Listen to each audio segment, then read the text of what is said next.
The vast expanse of the universe held many wonders, and for the crew of the Xylithian exploration vessel, the concept of humanity was one such enigma. They had observed Earth from afar, taking note of its peculiar inhabitants, who balanced technology with an almost primal attachment to their environment. But nothing could have prepared them for the revelation that was to come. When the Xylithians first initiated contact with humanity, they were met with curiosity and excitement. A delegation of humans was invited aboard their ship, and the Xylithians reciprocated the gesture by visiting Earth.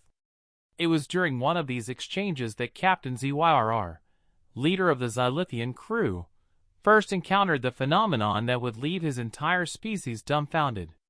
The humans had brought along a small, furry creature called a cat. It was perched nonchalantly in the arms of a human named Clara, who explained its purpose as a companion animal. Captain ZYRR watched in bewilderment as Clara gently ran her hand over the creature's back, eliciting a low rumbling sound from it.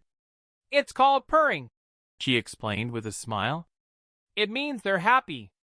To the Xylithians, who had evolved in an environment where physical contact was rare and often dangerous, this interaction was incomprehensible.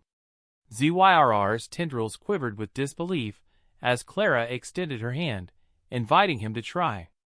Hesitantly, he reached out and touched the cat's fur. The sensation was soft and warm, and the cat leaned into his touch. A ripple of amazement coursed through the captain. Word of this peculiar human behavior spread quickly among the Xylithians. When they visited Earth, they observed humans engaging in similar actions with various creatures: dogs, horses, rabbits, and even reptiles. They stroked the scales of lizards, scratched behind the ears of dogs, and ran their fingers through the manes of horses. The humans' ability to form bonds with such a wide array of life forms was baffling. The Xylithians decided to investigate further. They observed humans interacting with creatures that appeared far from cuddly. One human was seen gently petting a tarantula, another held a snake with an expression of pure affection. Even beings the Xylithians considered repulsive, like slugs and frogs, were cradled with care by these strange, touch-obsessed creatures. Aboard the Xylithian vessel, experiments began. They introduced humans to creatures from their homeworld, expecting the humans to recoil in fear or disgust. Instead, the humans exhibited the same fascination. Clara, who had become a de facto ambassador, knelt down to examine a Xylithian mollusk. It was a gelatinous, translucent creature with pulsating veins visible through its skin. Clara extended her hand and gently touched its surface. The mollusk reacted by curling its appendages around her finger in what the Xylithians recognized as a sign of trust. Captain ZYRR's tendrils twitched in disbelief. "Do you humans just pet everything?"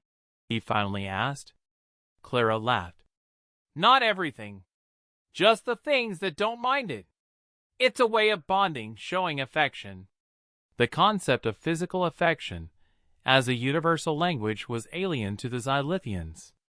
They had always relied on pheromones, bioluminescent signals, and other non-tactile methods of communication.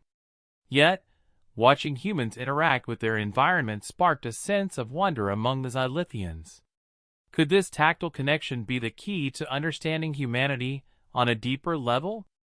Over time, the Xylithians began to experiment with touch among themselves. Tentatively, they mimicked the humans, using their tendrils to lightly brush against each other.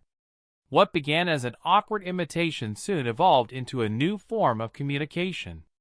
Bonds among the crew deepened, and morale improved. It seemed the humans had shared more than just their technology and culture. They had introduced the Xylithians to a new way of connecting. Back on Earth, Clara's cat became a celebrity among the Xylithians. They studied its behavior, trying to understand the nuances of its interactions with humans. The cat, in turn, seemed to enjoy the attention, often curling up in the laps of Xylithians and purring contentedly. The irony was not lost on Captain ZYRR. A creature so small and seemingly insignificant had become the linchpin of interstellar diplomacy. The Xylithians eventually returned to their homeworld, armed with newfound knowledge and a deeper appreciation for the peculiarities of humanity. They shared their experiences with their kind, spreading the concept of tactile bonding.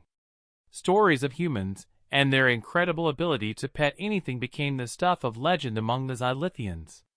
Years later, when the Xylithians and humans co-founded a research station on a distant planet, the station's centerpiece was a garden filled with creatures from both worlds.